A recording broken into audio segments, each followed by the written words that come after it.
maybe women weren't such a bad idea.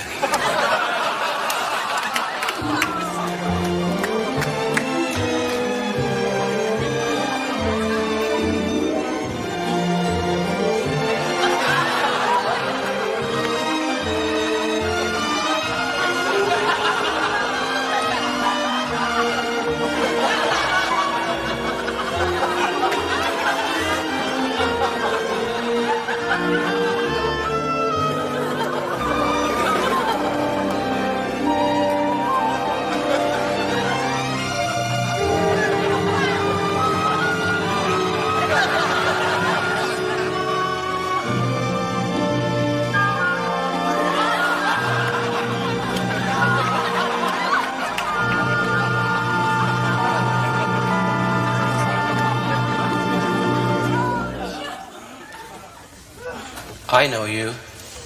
I know you too. Ingrid. Stephen. Ingrid Robbie. Stephen Grudner. From high school.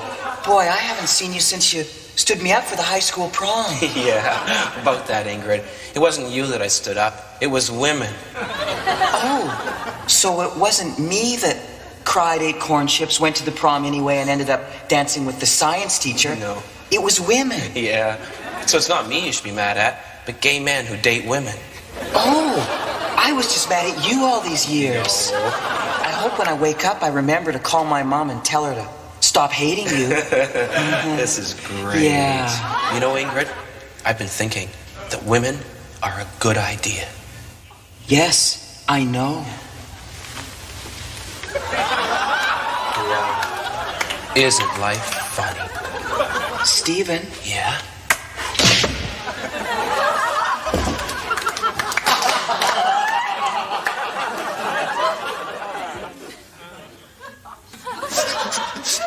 Oh, baby, look, I'm really sorry I hit you, okay? I was just so upset when you started picking on me. I lost my... Look at this, I'm smoking, for God's sake. Attila, don't smoke. No, I'm not...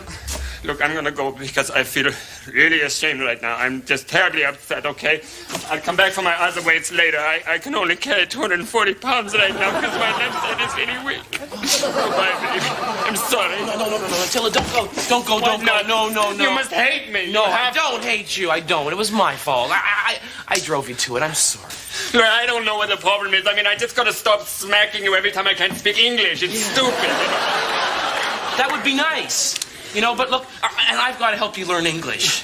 You know, I mean, we'll go out, we'll get some comic books. Comic books would be good. Classics Illustrated. Classics Illustrated would be nice. I will study hard. Okay. I'll learn how to speak English. Yeah. I'm sorry. How's your chinny chin? It's good, it's finey.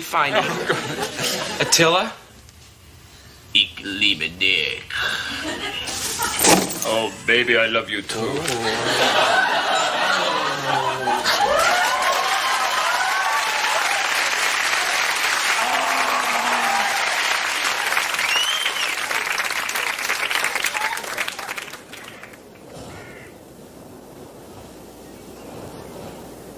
"30 Helens agree." Coleslaw deserves another chance. I remember a time when coleslaw practically anchored a meal. Now, it just sits there on your plate. Personally, I like the taste. 30 Helens agree. Coleslaw deserves another chance.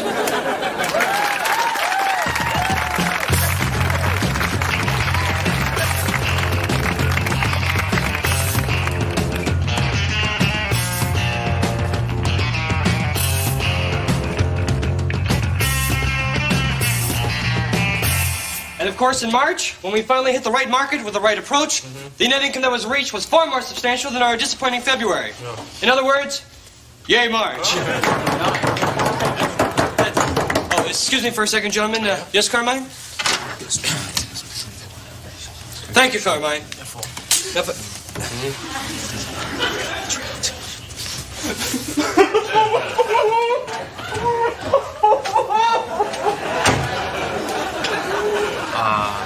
Sir? Don't worry, gentlemen. There is nothing wrong. Everything is going as planned. Nothing out of the ordinary in this normal Monday morning in a normal week during a beautiful month of spring. Yes, gentlemen, please, just keep sitting. And whatever you do, do not go over your lives weighing up your successes and failures. Unnecessary, gentlemen. The ship is running smoothly. Remember, this average business presentation has absolutely nothing in common with a disaster of major proportions. Oh, I'm sorry. What I meant to say was, don't worry, everything's fine. Don't panic, businessmen. This is the chief of the fire department.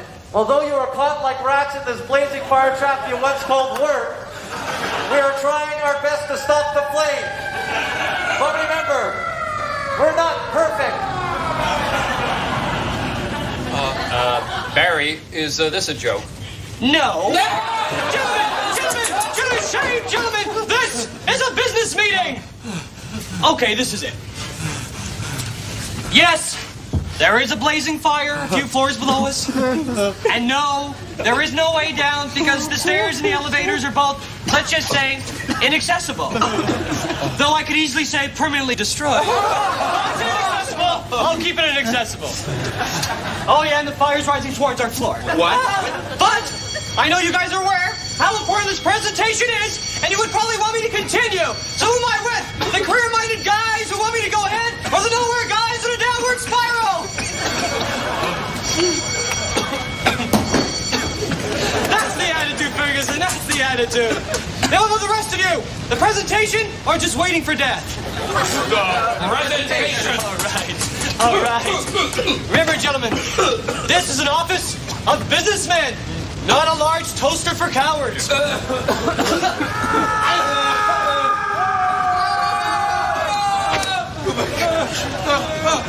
Gentlemen, do you realize what just happened? That was one of the guys from the firm of Jensen and Bronson. Congratulations. We no longer have any competition for the Wilbur account. Now let's get back to the presentation. Okay, back to my quite excellent graph. All right, first you notice here the dip. Please, sirs, you pay more attention to the graph and less attention to inhaling smoke. Sir, I move we move the meeting down to the floor to make it easier to breathe. I second it. All in favor? Aye. Motion carried. All right, then, Gross is free tonight. First we started standing. A little upward swing. I went to a downward swing. A slight upward swing followed that. Then it was a little bit down. I once shot a man just to watch him die. Then I got distracted and missed it. Well, my friends tried to describe it to me, but it just isn't the same. Oh, well, you've got your own problems. Ignore me.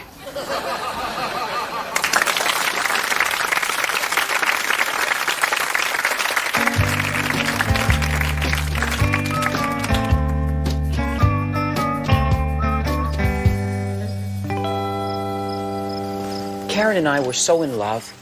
We were like Romeo and Juliet. The only difference between us and the original star-crossed lovers is that we saw other people. The other difference between us and Romeo and Juliet is that no one opposed our love.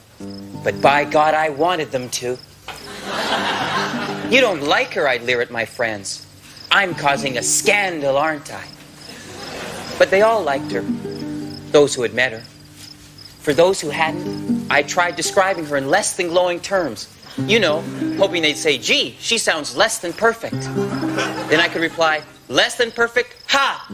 I won't stop seeing her. Don't force me to decide. But my friends never fell for it. They're very cunning. Most of them work in bookstores. You can imagine what a failure I felt when I learned that her father actually approved of me. Well, Juliet's father never approved of her Romeo. He probably wanted her to go out with someone named Gordon. I was no Gordon. We took those long walks that people like us took. We looked for furniture in the garbage. We'd see things that were old, like our love will be one day, I'd often say. It's like we literally had our own language, baby talk. And it seemed to flow from us like a glorious, mushy river. Although sometimes she'd just baby talk and I'd baby listen. But friends, then one day it happened. Karen came over to my house, and she was drunk. Drunk on love? No. Drunk on gin. Which is quite different, but sort of the same, I guess. And she announced that my job at the Student Employment Center was all hokum. And she said that she couldn't see me anymore because her father had once been mean to her mom. The bastard, I thought. And then after she left, that's when it hit me. That we were like star-crossed lovers. Instead of me gulping poison, one day I'd see her in a movie lineup with a guy who looked like a keyboard player. And that would be my slow death. That was a long time ago.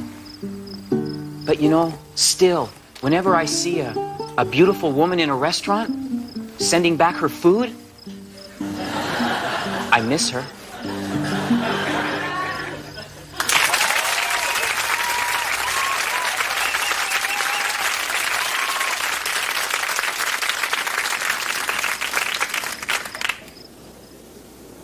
"30 Helens agree."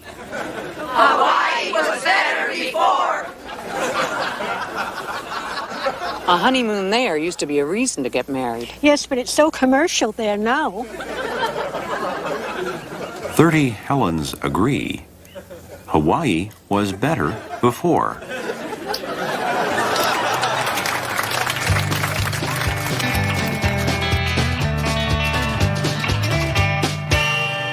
They say the truck and his solid gold piano was burnt beyond recognition.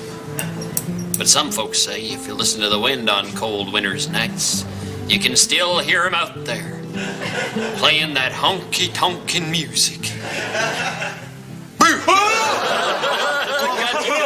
I got you good. Good story, Clem. Good story, Clem. Good story. Yeah. Hi, everybody. Hi, Petey. Good to see you. Oh, I've got a newspaper for you, Billy. Oh, thank you, Petey. Hey, Petey, why don't you hang around? I think Clem's about to tell another story. Well, I'd love to, if that's okay with you, Clem. Would you please? Well, would you I please don't- tell a story, Clem, please? Tell us another story. Okay, this is a shorty but a goodie. All right. Now, I got Jared twins. It was two girls, normal in every way, except at birth they were joined together by a 10-foot piece of chain between their ankles, right? Now, the first day that their daddy let them out of the root cellar, they took a vote, nice and democratic-like, and voted 2-0 to go fishing. Now they get down to the river. Mary turns to Alice and says, where's the pole? Alice says, I don't bring no pole. No pole. She said, where's the bait? She says, I don't bring no bait. No bait. We said, get on back to the house and get it. Alice says, to hell with that, grabs Mary, throws her in the water. Darn it, 10 minutes later, they are looking at the biggest catfish this county ever saw. I've seen that catfish. It's at the mayor's office. Yeah. Oh, What a great story, Clem. What a great story. Clem, would you tell us another story, please? Would you please? Would you tell us another story, I'm getting a please? little dry here. Oh, please, Clem. Well. Clem, why don't you tell us one about Three Thumb Jake? Yeah, tell us a story about Three Thumb. Oh, you want to hear a three-thumber? Oh, yes, sir. Okay. All right, now I remember that night in question that Three Thumb Jake told me this story because he gave me this here coffee coupon, which I have yet to redeem.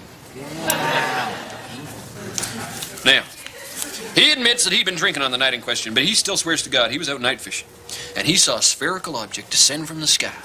The doors opened, and these aliens began unloading crates of Bigfoots. Crate after crate of Bigfoots. Now, he sees them, and they Next! What? What? What do you mean, next? I mean, next, the haircut's over. Haircut's never over. No! What's over this time, Billy? There's not another hair to cut there before the haircut's over. Well, just wait a minute. His sideburns ain't even. Oh, yeah. His sideburns is way out of whack. They're horrible. Oh, sir. Haircut ain't done with sideburns. Not like that. 3.5? 3.5? Of course they're even. You know the math specialty. Of course they are. There's a hair in the middle of his head, sticking up like a shikatawa. There is a hair. There's a long hair there. I thought there might be a little old hair. I missed it. What happened to Bigfoot? All right. So, with those giant green suction cups on the bottom of their feet, they begin ascending a telephone pole to get a better view of Three Thumb Jake, right? They're going up.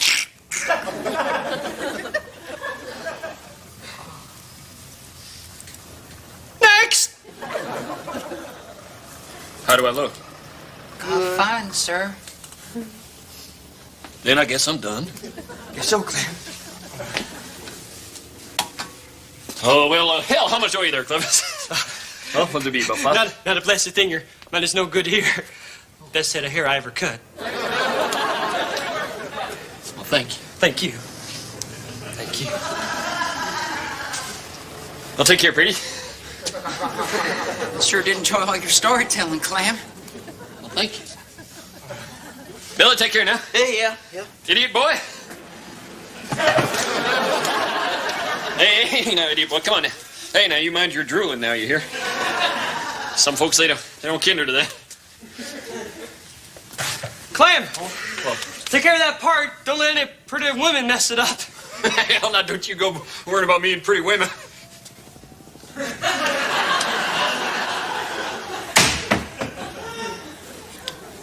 Next! I guess that be me.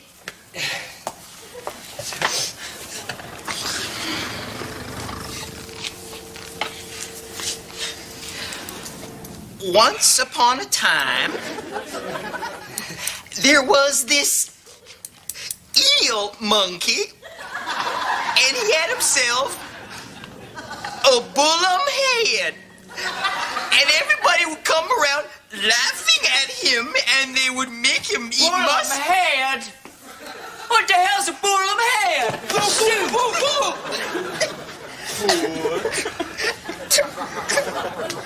You know, the one thing I know about Clem's hair, it grows. He'll be back. Lots of folks have bullum heads. I've seen them shopping and laughing and loving. I've seen them with their big bullum head.